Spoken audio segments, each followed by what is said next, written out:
Imaginez, vous êtes sous l'eau en plongée sous-marine, à plusieurs dizaines de mètres de profondeur. Quelque chose tourne mal, vous devez remonter en urgence. Et là, plus qu'une seule question dans la tête, dans combien de temps les secours arrivent?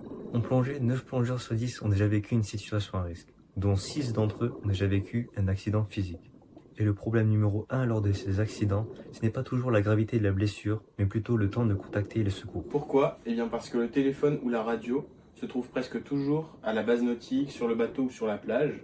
Donc résultat, entre le moment de l'accident de plongée et l'appel au secours, il peut s'écouler près de 40 minutes. Et quand on parle d'un accident de décompression en plongée, chaque minute compte vraiment.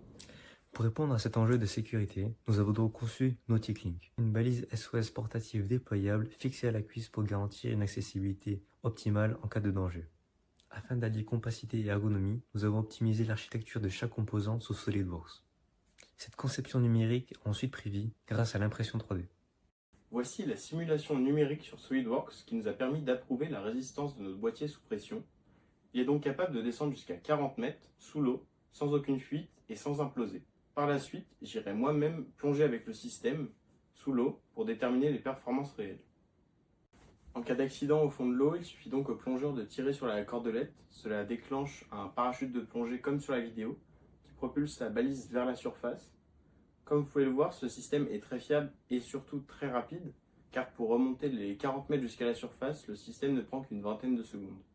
Le déclenchement fonctionne grâce à un système mécanique, le même que celui des gilets de sauvetage automatiques, ce qui nous permet de, si le plongeur a déclenché le système, de les réutiliser en changeant uniquement la cartouche et en repliant le parachute à chaque fois. Voici comment notre système fonctionne. Une fois le système alimenté en appuyant sur un bouton d'alimentation, le SP32, une petite carte informatique, vient demander en permanence à l'interrupteur s'il est déclenché ou non. Si l'interrupteur magnétique est déclenché, alors un compte à rebours de 10 secondes est lancé, nous permettant d'avoir un délai en cas de fausse manipulation. Une fois les 10 secondes passées, le SP32 vient réveiller le module GPS, permettant de récupérer les positions exactes du plongeur en temps réel, au mètre près. Très souvent, cette étape ne prend qu'une dizaine de secondes.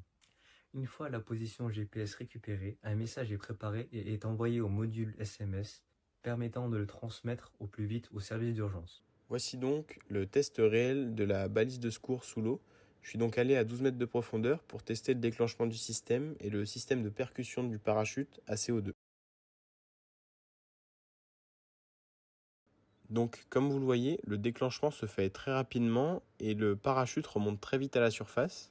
Et donc, une fois à la surface, le système capte la position GPS du parachute avec le plongeur en dessous.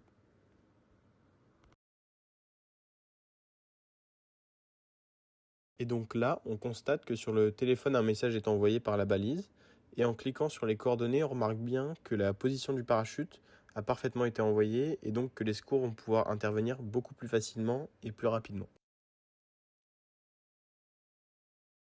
Pour finir, NauticLink n'est pas seulement une balise pour plongeurs. Le système peut s'adapter à tous les sports nautiques, voile, planche à voile, kitesurf, catamaran, partout où l'on s'éloigne du rivage et où appeler les secours devient difficile. Ce projet est né d'un problème réel, vécu par des personnes autour de moi. Une solution simple, autonome, pensée pour réellement changer les choses et un jour peut-être sauver des vies.